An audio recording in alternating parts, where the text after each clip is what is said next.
Chris, otherwise known as VeryKrisp, had an amazing showing the other day here near Dust Bowl.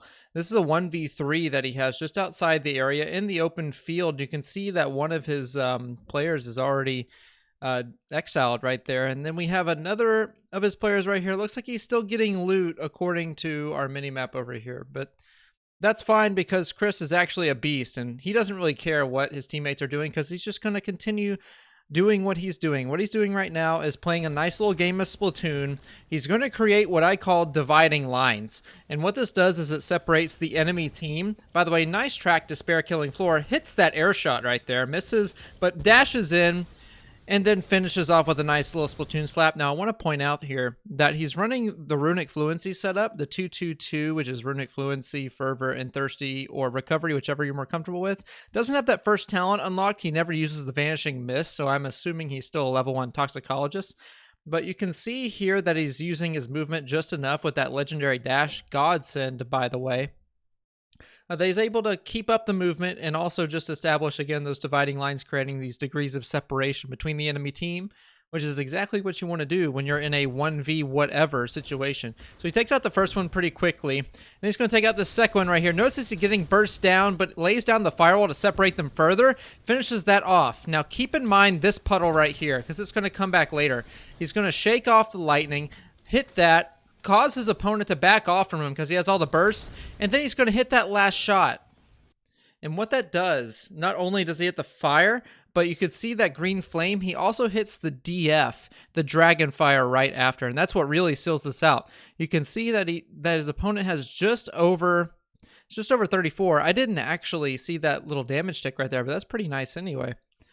He's going to hit the fire, and notice that the 20 is red. That's what really did him in. It's that extra little dragon fire damage there.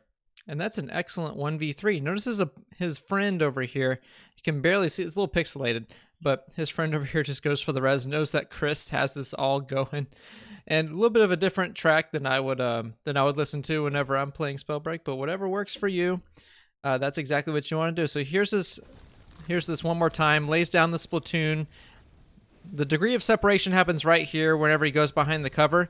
Different people are going to have a different time trying to get around that. So we have his first target here singled out, nice and easy. Then we see the two.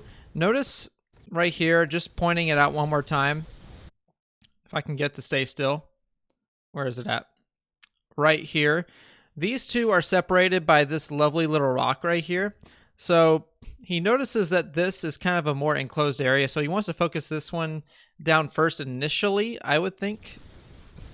Yeah, but then he gets turned around. The other opponent ends up coming out first, and there we go.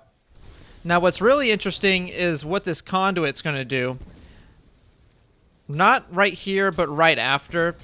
He's lightning him down right here. Chris is actually going to shake off. He's not dodging the lightning. He's dodging the aim here. And that's very, very important. You want to be able to put just enough movement into your step right there. He's ducking, he's ducking, he's ducking, and he's going left and right. Just enough to kind of make him waste his mana, which is exactly what he's doing right here. His arms are spread. This is the mana recharge animation. This is exactly when you want to dive in and really surprise the conduit. Now, most good conduits are not going to miss that many times, even with the shake off, but this one did, so he knows he can go right in. And one last thing I want to point out, he is using the Toxic first whenever he knows his opponent has shields. So what this does, corrosion ticks 3 times. I think it's 4 damage 3 times. And that has a little bit more DPS whenever you're autoing down your opponent. So once again, the corrosion coming in first, laying down the slows of the Toxic puddle. And then you go in with the fire afterward, especially for that mid-range. Fireball into DF combo. Absolutely beautiful stuff. He gives himself a little let's go at the end. He knows that was a great play. Send it to me after all. And again, this is my breakdown series. It's a little casual commentary that I do daily, or at least I try to do daily. So if you like your clip submitted, just DM me on Discord, Twitter, wherever you'd like to DM me. Send me a clip and I'll feature you in here. Give you all your contact information. People can find you. It's going to be a great time. Don't forget to subscribe and like, and I'll see you in the next one. Have a great day.